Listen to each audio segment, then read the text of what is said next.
Sometimes the road offers more than one story. And this week, we're not stopping at a single church. We're actually visiting two. Along the way, we're going to pass a country store that's more of a drive-by than a destination, but it's there. And then we're going to wind through some quiet mountain roads and follow a road that seems to know where it's going. And at the end, there's a surprise. A rare surprise tucked away and worth the journey. So stay with me. We'll see you later.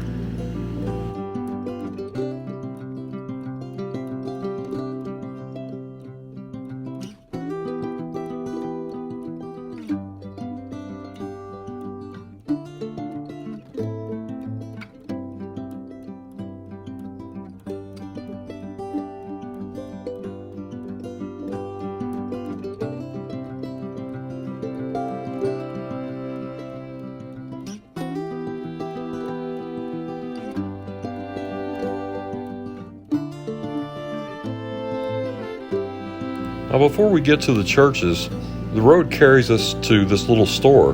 This is West Fork General Store in Alpine, Tennessee. It's a kind of place you don't really stop at unless you already know the people in there, but it's a quick drive-by today. I just wanted to point it out, and it reminds you of how these back roads still hold pieces of everyday life.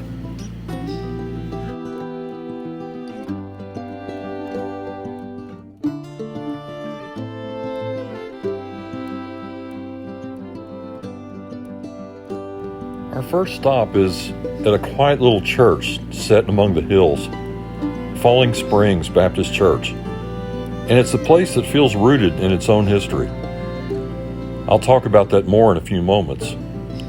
But the grounds stretch out around it, it's peaceful and open, and generations of members of this church are resting nearby.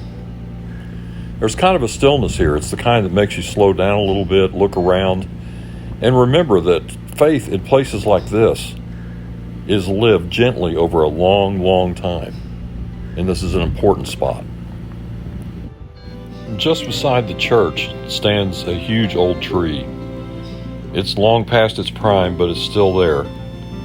You can tell it's been there for a century or more, watching over every service, every funeral, every Sunday morning. And even in its silence, it still feels like it's part of the story here. Kind of a witness to generations who have come and gone. The cemetery here is unlike most you'll find in Tennessee. Scattered among the headstones are these old tent-shaped grave covers made entirely of stone. They're sometimes called comb graves. They rise up from the ground like little rooftops, each one built by hand, each one marking a remembered life. You don't see many of these anymore. They're unique to this part of the Cumberland Plateau, and it's a tradition that's quietly held on through the years. Walking among these, you kind of feel the weight of time and the care that the families took to honor their loved ones in this way.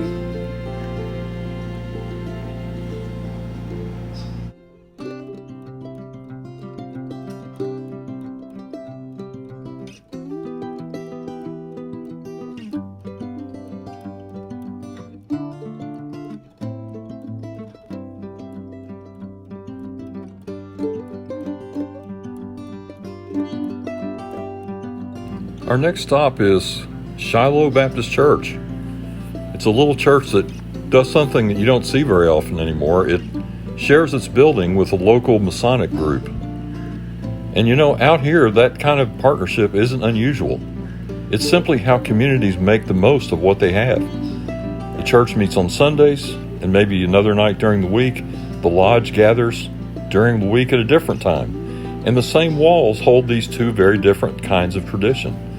There's something real honest about that. Neighbors working side by side, keeping faith and fellowship alive in a single, humble place.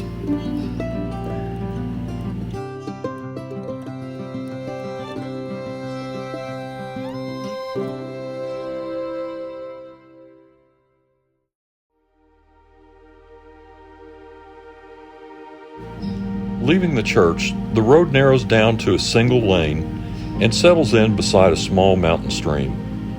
It's the kind of stretch where you ease off the gas and you don't even think about it. The water just spills over the rocks and it keeps its own rhythm, and the trees kind of lean in like they've been there for years. There's no hurry here, just the sound of the creek and the curve of the road, and that feeling that you get only when the world slows down enough for you to pay attention.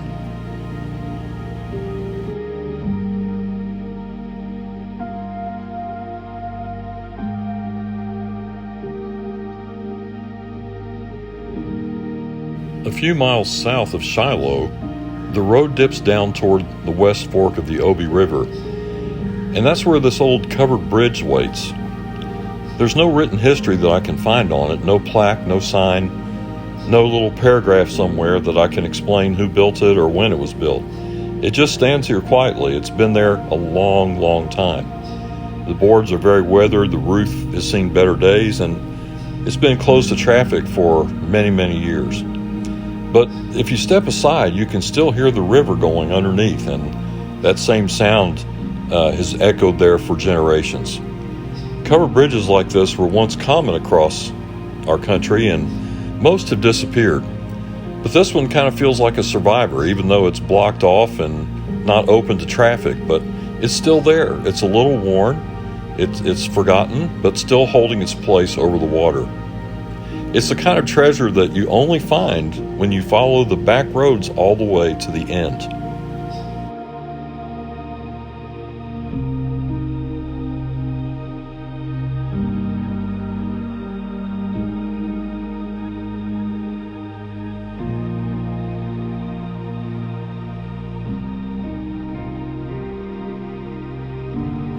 If you're new to the channel, you might be wondering what this is all about.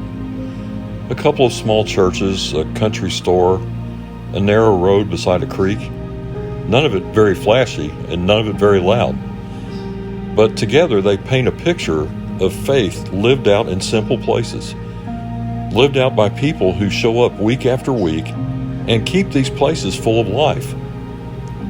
And as I'm heading home, I'm grateful for the reminders that have been found along the way. That God is present in the quiet things. He's present in the steady things and in the things that endure. Well, thanks for riding along with me today, and I hope the peace of these back roads stays with you long after the video ends. Thank you for joining us for Church Road Trips.